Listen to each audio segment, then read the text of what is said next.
students, welcome back to my YouTube channel. I hope you all are doing well. So students, आज हम BPCG 171 जिस book का नाम है जर्नल साइकोलॉजी, आज हम उसके असाइनमेंट की बात करेंगे। देखो, ये असाइनमेंट उन स्टूडेंट्स के लिए है जिन स्टूडेंट्स ने जुलाई 24 वाले सेशन में इनरोल किया है और जिन स्टूडेंट्स ने जनवरी 25 वाले सेशन में इनरोल किया है। ये असाइनमेंट सिर्फ उन्हीं स्टूडेंट्स को करना है, ठीक है। तो जिन स्टूडेंट्स ने जुलाई 24 वाले सेशन में इनरोल किया है उन स्टूडेंट्स की लास्ट डेट ऑफ सबमिशन है 31 मार्च, और जिन स्टूडेंट्स ने 25 वाले सेशन में इनरोल किया है उनकी लास्ट डेट है 30 सितंबर, ठीक है। और अगर इसमें कोई भी चेंजेस होगा तो आप उसकी वेबसाइट पे जाके चेक कर सकते हैं।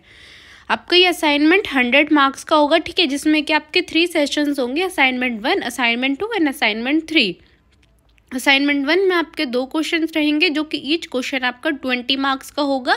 असाइनमेंट 3 में आपके 3 क्वेश्चंस रहेंगे जिसमें ईच क्वेश्चन आपका 10 मार्क्स का होगा। एंड असाइनमेंट 3 में आपके 5 क्वेश्चन रहेंगे जिसमें ईच क्वेश्चन आपका 6 मार्क्स का होगा। सॉल्यूशन को डिस्कस करते हैं। जैसा कि आपके असाइनमेंट 1 में आपके 2 क्वेश्चंस रहेंगे, ईच क्वेश्चन आपका 20 मार्क्स का होगा और इसमें आपकी वर्ड लिमिट होगी 500 वर्ड। फर्स्ट क्वेश्चन है आपका, describe the theories and ways of assessing the intelligence. तो सबसे पहले मैंने थ्योरी ऑफ इंटेलिजेंस को थोड़ा एक्सप्लेन किया है, फिर मैंने उसकी जो थ्योरीज हैं, ठीक है, उसको बिल्कुल ओवरव्यू दिया है पॉइंट टू पॉइंट, ठीक है। इसमें मैंने 6 थ्योरीज लिखी हैं। उसके बाद मैंने लिखा है वेज ऑफ असेसिंग इंटेलिजेंस, ठीक है, तो उसके भी बोल्ड पॉइंट्स लिखे हैं और उसको टू द पॉइंट एक्सप्लेन किया है। नेक्स्ट क्वेश्चन है आपका, elaborate upon the stages and laws of perception, ठीक है। तो मैंने सबसे पहले प्रिसिप्शन को एक्सप्लेन किया है कि होता क्या है, फिर मैंने उसकी स्टेजेस बताई हैं कि कौन कौन से उसकी स्टेजेस होती हैं। तो मैंने बोल्ड पॉइंट लिखा है उसको और फिर उसके बाद क्या है उसको एक्सप्लेन किया है। फिर मैंने उसका लॉ लिखा है कि भाई इसका क्या लॉ होता है, पहले लॉ को डिस्क्राइब किया है, ठीक है। फिर मैंने उसके डिफरेंट लॉज के बारे में लिखा है, ठीक है, जैसा कि आप देख सकते हैं। नेक्स्ट आपका असाइनमेंट 2 है जिसमें कि आपके 3 क्वेश्चंस रहेंगे, ईच क्वेश्चन आपका 10 मार्क्स का होगा और इसमें आपकी वर्ड लिमिट होगी 250 वर्ड्स। तो आपका थर्ड क्वेश्चन है, describe the various methods and applications of psychology. तो सबसे पहले मैंने साइकोलॉजी लिखा है कि भाई वो होता क्या है, फिर इसके डिफरेंट मेथड्स लिखे हैं, फिर मैंने इसके की फीचर्स लिखे हैं, ठीक है। तो की फीचर्स मैंने एक बोल्ड पॉइंट लिखा है, फिर मैंने उसको पूरा एक्सप्लेन किया है, ठीक है, जैसे कि आप देख सकते हैं। नेक्स्ट क्वेश्चन है आपका, explain the structure of nervous system, ठीक है। तो सबसे पहले मैंने नर्वस सिस्टम बताया कि भाई नर्वस सिस्टम होता क्या है, फिर मैंने उसका स्ट्रक्चर बताया, ठीक है, उसका जितने भी स्ट्रक्चर हैं, ठीक है, जैसे स्पाइनल कोड है आपकी, ठीक है, उसके फंक्शंस वगैरह उसको एक्सप्लेन किया है, ठीक है। मोटर नर्व्स हैं आपकी, ठीक है, न्यूरॉन्स हैं, जो भी आपके नर्वस सिस्टम में आते हैं मैंने पूरे टू द पॉइंट एक्सप्लेन किया है। 250 वर्ड से भी ज़्यादा है ये, ठीक है। तो आप देख लेना कि आपके 250 वर्ड्स कितने में होते हैं। नेक्स्ट क्वेश्चन है आपका, explain the process of thinking. तो सबसे पहले मैंने बताया कि भाई थिंकिंग होता क्या है, ठीक है, फिर मैंने उसके स्टेप्स लिखे हैं कि भाई कौन कौन से स्टेप्स थिंकिंग में इन्वॉल्व होते हैं, ठीक है, जैसे कि आप देख सकते हैं, प्रॉब्लम सॉल्विंग, डिसीजन मेकिंग, ठीक है, language and communication, critical thinking and analysis. Next है आपका असाइनमेंट 3 जिसमें आपके 5 क्वेश्चंस रहेंगे, ईच क्वेश्चन आपका 6 मार्क्स का होगा। तो नेक्स्ट क्वेश्चन है आपका, फंक्शंस ऑफ इमोशन। तो सबसे पहले मैंने इमोशन बताया, फिर मैंने उसके क्या है फंक्शंस बताए हैं, ठीक है।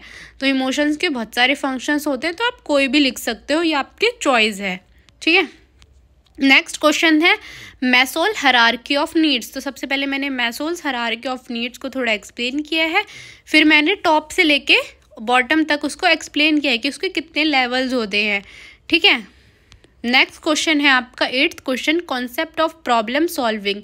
तो सबसे पहले मैंने बताया कि प्रॉब्लम सॉल्विंग होता क्या है, फिर मैंने बताया कि उसमें कौन कौन से स्टेप्स इन्वॉल्व हैं आपके प्रॉब्लम सॉल्विंग में, ठीक है। तो सबसे पहले मैंने बोल्ड पॉइंट लिखा है, फिर मैंने उस पॉइंट को एक्सप्लेन किया है। नेक्स्ट क्वेश्चन है आपका, Freud psychosexual stage of development. तो सबसे पहले मैंने इसको एक्सप्लेन किया है कि भाई ये कौन सी स्टेज है डेवलपमेंट की, ठीक है। फिर इसमें जो 5 साइकोसेक्सुअल स्टेजेस बताई गई हैं, तो मैंने 5 इसकी स्टेजेस लिखी हैं, ठीक है, कौन कौन सी एज में ये स्टेजेस होती हैं। नेक्स्ट एंड लास्ट क्वेश्चन है आपका, life span perspective on development. तो मैंने सबसे पहले life span perspective on development के बारे में बताया, फिर मैंने इसकी की प्रिंसिपल्स को एक्सप्लेन किया है, ठीक है। जैसा कि आप देख सकते हो, मल्टी डायमेंशनल अप्रोचेज है इनकी, ठीक है। तो जितनी भी अप्रोचेज है आप उसको एक्सप्लेन कर सकते हो। देखो जितनी भी इसमें वर्ड लिमिट दी है, जैसे हमारे असाइनमेंट 1 में 500 वर्ड्स की वर्ड लिमिट है, तो आप मेक श्योर करो कि 500 वर्ड से ज़्यादा ही हो, उससे कम ना हो, ठीक है। और आप जितना टू द पॉइंट आंसर लिखोगे उतना आंसर आपका क्या है, अट्रैक्टिव होगा, ठीक है। आप पॉइंट टू पॉइंट आंसर लिखो, आप पैराग्राफ को थोड़ा अवॉइड कर सकते हो, ठीक है।